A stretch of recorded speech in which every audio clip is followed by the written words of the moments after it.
все дальше отдаляет нас от того великого Дня Победы, победы советского народа, доставшейся стране ценой героических славных подвигов и неимоверных потерь. Это было долгожданное и радостное событие не только для армии, разгромившей врага, но и для всех людей, работников тыла, которые дни и ночи упорно трудились, чтобы обеспечить воинов всем необходимым. Память священна. Наша благодарная память всем воинам, погибшим, защищая Отечество, ветеранам, оставшимся в живых, чьи подвиги привели к победе народа над врагом.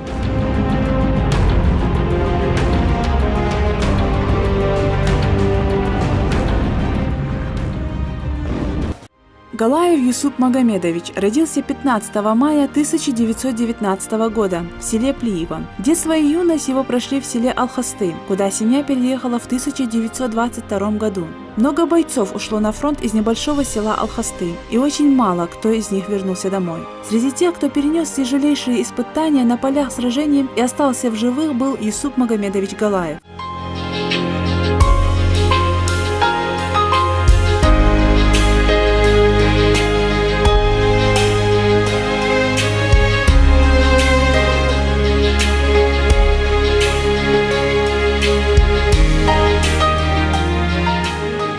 До службы в армии Юсуп наравне со взрослыми работал в местном колхозе. Жизнь заставила его повзрослеть раньше времени.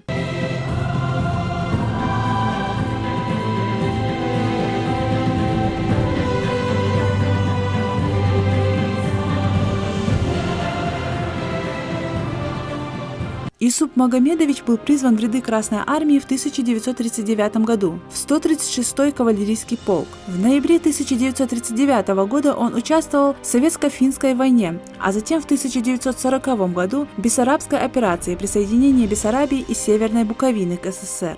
Галаев Юсуп Магомедович родился 15 мая 1919 года в селении Плиево. Позже их семья переехала в селение Алхасты. Там он работал в колхозе до того, как его призвали осенью 1939 года. Он активный участник практически всех сражений, которые проходили во Второй мировой войне. В том числе это Советско-финская война, которая проходила с ноября 1939 по март 1940 года. Также он участвовал в присоединении к Советскому Союзу таких территорий, как Бессарабия и Буковина. Когда началась Великая Отечественная война, Юсуп Галаев служил в Бессарабии в должности командира взвода 136-го кавалерийского полка. Череда сражений, длившихся 1,5 месяца и получивших в истории название «Курская битва», стали переломным моментом Великой Отечественной, после которого войска Красной армии наступали, а полчища вермахта до самого ее завершения только оборонялись. Среди тех, кто ценой своего здоровья приближал столь необходимую нам в этом сражении победу, был Юсуп Магомедович Галаев. С начала Великой Отечественной войны он был заместителем командира взвода, а затем и командиром взвода 136-го кавалерийского полка 9-й Кавказской дивизии. Он активный участник многих сражений, в том числе он был участником сражения на Сталинградском направлении. В те дни он получил свое первое ранение и пролежал в госпитале несколько месяцев. Это было в 1942 году. Позже он вернулся на фронт, но воевал уже в составе 21-го запасного кавалерийского полка. Этот полк был направлен в поддержку основных подразделений, которые воевали на Курско-Орловской дуге. В одном из этих сражений он получил тяжелое ранение. Дни сменяли недели, недели месяцы, а от Юсупа не было никаких вестей. Особенно тревожились родители. Безрадостными новостями с фронта делились радио и газеты. Спустя много месяцев пришло первое письмо. Со временем эта односторонняя связь приобрела более стабильный характер. Письма приходили без обратного адреса, либо каждый новый был не похож на предыдущий. Больше всех за судьбу сына переживал отец. Но каждый раз разговор о Юсупе он заканчивал успокаивающими словами: «Будет то, что предопределил Всевышний». Первое письмо, на которое можно было направить ответное послание, пришло из Улан-Удэ. Его содержание повергло родных в глубокое уныние. Оно пришло из госпиталя, куда тяжелораненого Юсупа доставили после сражений на Курской дуге. Курско-Орловская дуга является той операции, с которой начался коренной перелом в ходе Великой Отечественной войны. Также памятно то, что в этом сражении состоялось самое крупное танковое сражение в истории человечества, в котором участвовало около 40 танковых дивизий. Именно в этом бою у деревни Прохоровка немецкие танки были разбиты, и начался победный путь Красной Армии до Берлина.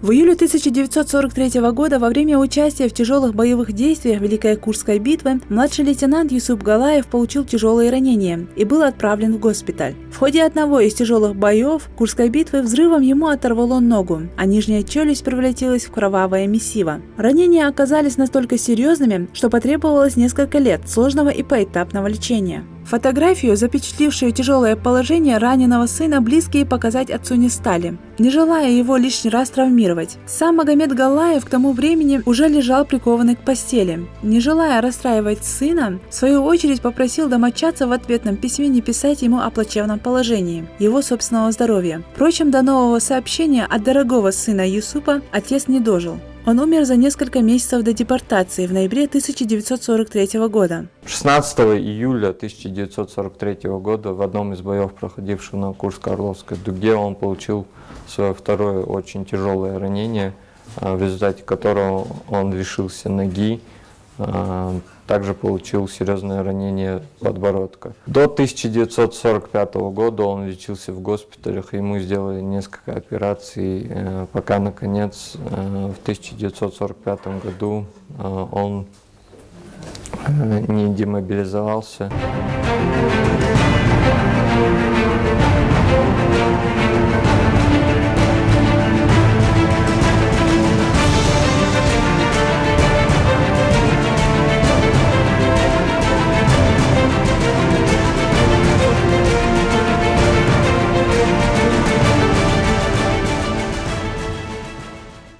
Как мы все знаем, в 1944 году была депортация нашего народа в страны Средней Азии, и ему в это непростое время пришлось искать своих родственников, но в конце концов он их нашел в городе Кустанай, Казахстанской ССР.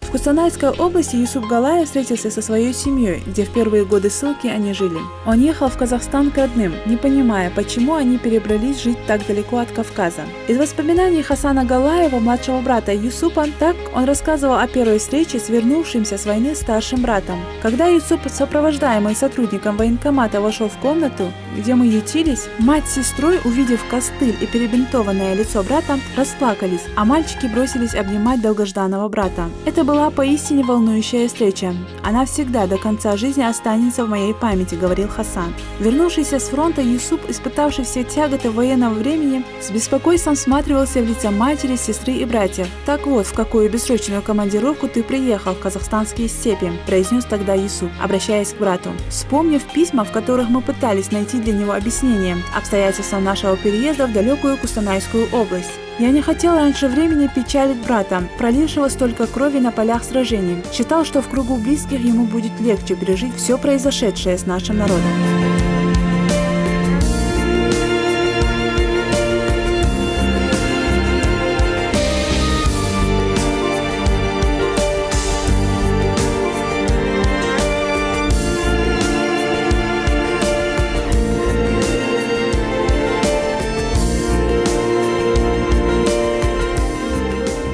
Спустя некоторое время по инициативе Юсупа семья переезжает в областной центр, город Кустанай. Здоровье фронтовика еще оставляло желать лучшего и требовало постоянного лечения.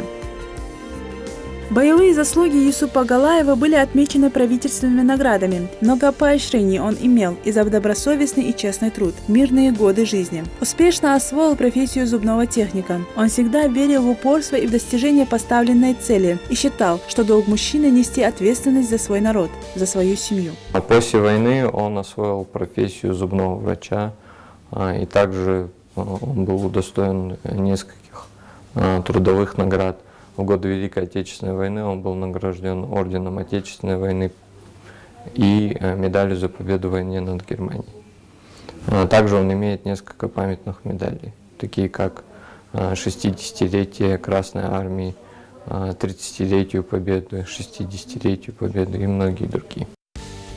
Защищать землю, защищать людей всегда было обязанностью мужчин. Много ярких страниц в истории Отечества внесли выходцы из Ингушетии. Один из ветеранов Великой Отечественной войны, Галаев Юсуп Магомедович, кавалер многих военных орденов и медалей, герой труда, уважаемый старейшина. Юсуп Магомедович ушел из жизни, когда ему было 64 года, оставив после себя светлую и добрую память. Любовь к своему Отечеству он доказал ратными подвигами, самоотверженностью всей своей жизнью.